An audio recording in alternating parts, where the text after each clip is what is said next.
Well, thank you everyone for coming. I feel a little formal behind this podium. I really appreciate it. And first of all, I'd like to thank our hosts, Douglas and Nancy Van Houd, for hosting this fundraiser today in the beautiful art studio. So thank you, Douglas and Nancy.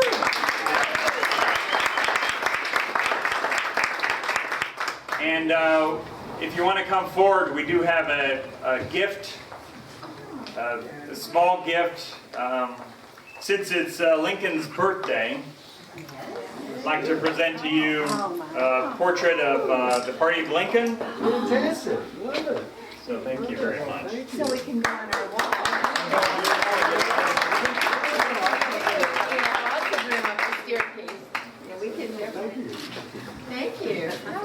And thank you so much. You've been so generous to me and my campaign, and I really appreciate it. And also, I'd like to thank Colonel Bud Anderson for being here, the Triple Ace World War II hero. I was reading Bud's book, and the very first line from Chuck Yeager says that Bud Anderson is a mongoose in the fighter jet. And he said a lot of wonderful things about you, the best fighter pilot he's ever seen. And Bud, you want to say a couple words? Sure. You want to come on up?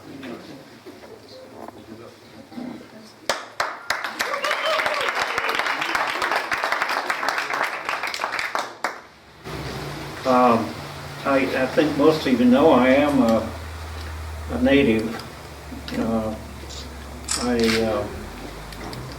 grew up on a farm near Newcastle was my home of record, but my wife came from Auburn and I had spent many years here, off and on while I was in the Air Force. And when they put this statue out here, I feel like I have a real hometown now.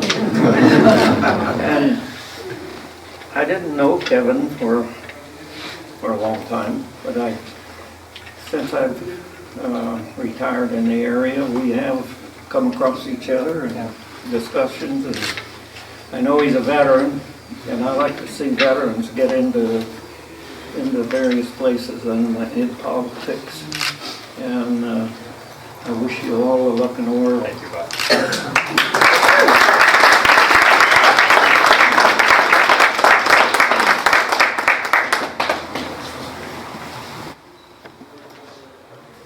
And I think one of the greatest moments I had, certainly as mayor of Auburn, was to participate in the dedication ceremony when we named the road right up the street for Bud Anderson. We had Congressman McClintock and LaMalfa, and we had a wonderful slideshow later about Bud's distinguished career and his family, and it was amazing, really an amazing story and a true American hero. So thank you, Bud.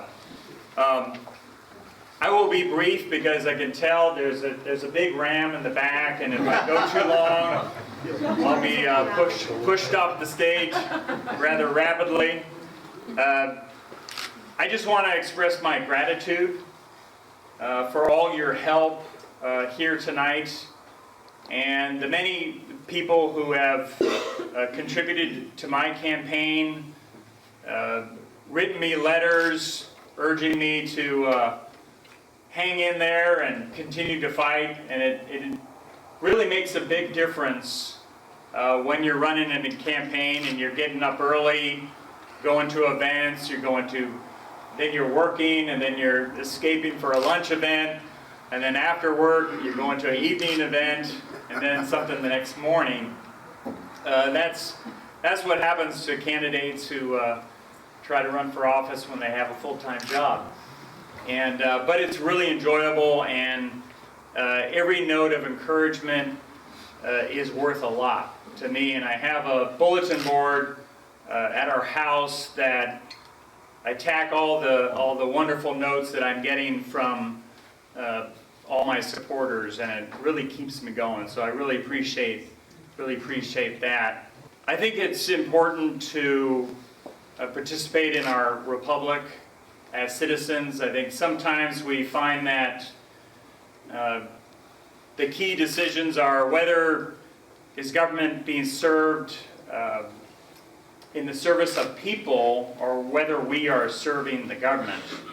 And you see that struggle at the local level, at the state level, and the federal level is, are we subjects, or are we citizens, and what is the government trying to accomplish? And I believe that the purpose of government, as Lincoln said, is to try to do things that we cannot individually do, but we need to collectively do. And that we need to always keep in mind that the goal is a strong, independent American character that is not dependent on government. We are compassionate, but we always want to create government and public policies to allow people to work hard and feel good about what they're doing, whether it's creating jobs or running wonderful nonprofits, so that they're giving back and they feel a lot of worth. And that's the key to happiness in many respects. Thank you for giving me the opportunity to, when I'm elected in the Assembly, that I could really focus on a number of public policies that will help hardworking people and retirees, whether it's working with law enforcement to keep the bad guys in jail and get them on the right road, to build more water storage, electricity, to try to help small businesses create the jobs and do the wonderful thing that they do, repair our roads, and make sure that immigrants who come to this country are fully assimilated with American values, so they're integrated into America and their children can succeed with American values. So I find public policy fascinating, and I think by you being here and supporting my campaign, it gives me an opportunity to really delve into the details in the legislature and really fight hard to get the right policies passed. That doesn't always happen. There's legislators who kind of warm a seat, play on their iPhones too much.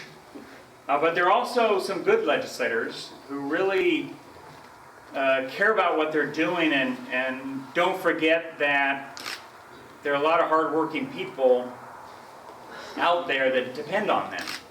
And they may not know the complexity of government. And sometimes they can be weighed down by a government official that says, no, this is the way it's going to be. And that average citizen doesn't always know that, well, that's not right. That's an arbitrary decision. And so there are a lot of good public policies that we can work on together as a team. I was at an event in El Dorado County last night in Placerville, and a gentleman who's heard me speak at a couple events was talking to Senator Gaines, was right there, and he said, did you know that Auburn told the federal government, give us permission to clean up the brush on their land? Did you know that? Senator Gaines said, wow, isn't that amazing? And so I always have hope that people can make a difference. And while I'm speaking in Roseville and Rockland and Loomis and other parts of the district, I'm bragging a lot about Auburn because we have a lot going for us. And you can't be pessimistic when you're in California. You look around at the beauty, and this is a wonderful state. My parents raised 5 kids and worked really hard for us to give us a good future. So we always have a great potential. And when I think about what we did on the canyon, you have this huge federal government, negligent on the federal lands, really threatening our community with a catastrophic fire. So we got together, formed a local fire safe council. We had citizen petitions that we circulated. So we embarrassed the federal government to saying, yeah, we'll allow you on our federal lands to clear. And so we had hundreds of citizens clearing brush, and many of you have done that with me. So I believe that progress can be made. And that's just one small example of citizens getting together to try to change something for the better and uniting. So when people are pessimistic about the California legislature, I say we can do it. I say we can make changes to create this land of opportunity in the Golden State once again. And I just want to conclude by saying thank you. And since it's Lincoln's birthday, I do recall something that he said in February 27th, 1860. He went to Cooper's Union in New York. And this is right before he became president and faced the great challenge of the Civil War. And he said that, let us have faith that right makes right, right makes might, and let us have faith in the end and dare to do our duty as we understand it. And I think by you being here and supporting the campaign, we're all being the citizens that our founders wanted us to be, that we're engaging in something really important to try to change our state in a positive direction. So I just want to thank you again, and thank you for coming, and appreciate all your support. Thank you.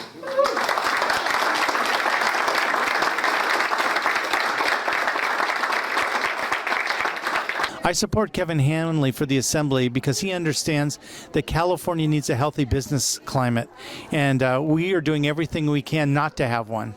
He understands that good jobs come from encouraging businesses and getting out of their way to allow them to create the wealth that they can for themselves and their employees. He believes in true American values, and he's done a fabulous job in the city of Auburn as mayor and as a city councilman. So I support Kevin Hanley for the Assembly so he can make California a better place. I'm Dr. Don Brophy. I'm Executive Dean Emeritus from Sierra College, ardent fan of Kevin Hanley. In a time when this nation and world needs a change, we need a lot of Kevin Hanleys. I've known him for a long time. His educational and his work experience, I believe, suits him right to the T to get some things done that have to be done if we're going to save this nation from going over the cliff. He's a good one. Join with me and let's get him elected. Good evening. I'm Don Whitaker. Lived in Placer County here for more than 30 years. Love this area and support Hurricane Hanley, one of the good guys. Be great to have him in the Assembly. He's going to be wonderful for us in the state of California. Hi, I'm Carolyn Metzger, and I'm with Lion Real Estate, and I support Kevin Hanley for Assembly. The reason I support Kevin Hanley is because he's a genuine human being. He's the fighter that you want in your corner. I've watched him tirelessly fight for businesses. As the president of the Auburn Chamber of Commerce, we hired Kevin to be our CEO. He advocates for business. He is a tireless supporter, and he is, as a constituent, someone that I would want fighting for me. Dr. Bill Kirby, current mayor of Auburn. I support Kevin Hanley because he was a great leader on the city council. He was a great mayor during his term, and he really helped us with the budget. He's a strong fiscal conservative, and I really think that matters today in this world.